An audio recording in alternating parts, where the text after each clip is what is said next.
সামনে আসার একটাই উদ্দেশ্য, আমি একটা ভালো মনের মানুষ চাই। কারণ আমি মধ্যবিত্ত ঘরের একটা মেয়ে। এখন আমি আমার দেশের বাড়ি যশোর জেলা। আমি, আমার মা, আমার ভাই থাকি ঢাকা শহরে।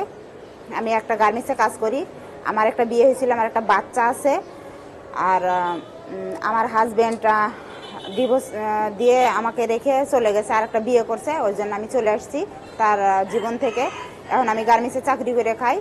আমি একজন ভালো মনের মানুষ চাই, যে আমাকে আর এবং আমার মাকে না, আমাকে এবং আমার মেয়েকে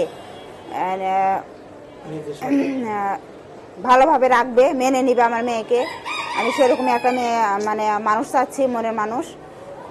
তো যদি এরকম কেউ থাকে দেশে বিদেশে, যেখানেই হোক, অল্প বয়স বেশি বয়স, যে যেখান থেকে আমার ভিডিওটা দেখতেছেন, সবাইকেই বলতেছি, যদি আমাকে ভালোবাসা বিয়ে করতে চান তাহলে স্ক্রিনে দেওয়া নাম্বারে যোগাযোগ করেন। তো আপু, আসলে আপনার ফ্যামিলিতে কে কে আছেন? ফ্যামিলিতে আমি, আমার ভাই। আপনার পড়ালেখা এসএসসি পর্যন্ত। দেশি চান না বিদেশি চান? দেশি বিদেশি যেটাই হোক আমার কোনো আপত্তি নাই, কারণ আমি একজন ভালো মনের মানুষ চাই।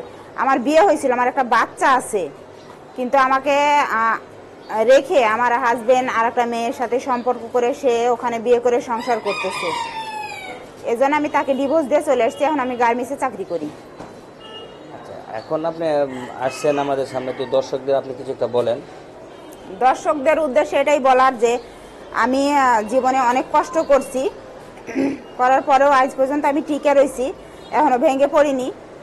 আর সামনেও হয়তো কি আছে কপালে জানি না, কিন্তু আমি একজন ভালো মনের মানুষ, যে সারা জীবন আমাকে সে তার বুকে আগলায় রাখবে। আমি ধোঁকাবাজের আর পিছে দৌড়াইতে চাই না, বা ওরকম কিছুর মধ্যে পড়তেও চাই না, জড়াইতেও চাই না। কারণ একটা আমার বাচ্চা আছে, আমার বাচ্চাটাকে নিয়ে আমার অনেক স্বপ্ন, যে আমার জীবনে যে অনেক কিছু ঘটে গেছে এগুলো যেন আমার বাচ্চার জীবনে না ঘটে। এরকমই আমার মনের মানুষ দরকার, যে সে আমাকে এবং আমার মেয়েকে সারা জীবন রাখবে, নিজের মেয়ের মতো করে বা নিজের সন্তানের মতো করে সে লালন পালন করবে। এখন আমার বাচ্চাটা অনেক ছোট। আচ্ছা, আপনি কেমন ছেলে চান? কেমন ছেলে বলতে দেশি বিদেশি দুটাই হলেই চলবে, সমস্যা নাই। দুটো একসাথে বিয়ে করবেন? না না, দুটাই একসাথে কিভাবে বিয়ে করা যায়? দেশি বা বিদেশি যে কোনো একজন তো নক দিবে। আমি তো 10 জনের সাথে সংসার করবো না, একজনের সাথে সংসার করবো। একটা ভালো মনের মানুষ চাই, কারণ আমি একটা পেয়েছিলাম, সে আমাকে ভালোবাসা দিছিল, কিন্তু আসলে আমার কপালেই নাই। সে আমাকে রেখে আবার চলে গেছে, সত্যিকারের ভালোবাসা ছিল না, এই জন্য আমাকে রেখে চলে গেছে। তো এখন শেষে আপনি দর্শকদের কিছু বলেন, যে আপনার সাথে যোগাযোগটা করবে কিভাবে? যোগাযোগ করবে, স্ক্রিনে দেওয়া নাম্বার আছে, হোয়াটসঅ্যাপ নাম্বার আছে, সেই নাম্বারে যোগাযোগ করলে আমাকে পাইবে। আর ভুল কমেন্ট কেউ করবেন না, বাজে কমেন্ট করবেন না। আসলে আমার এই ক্যামেরার সামনে আসার একটাই উদ্দেশ্য, যে আমি একজন ভালো মনের মানুষ চাই।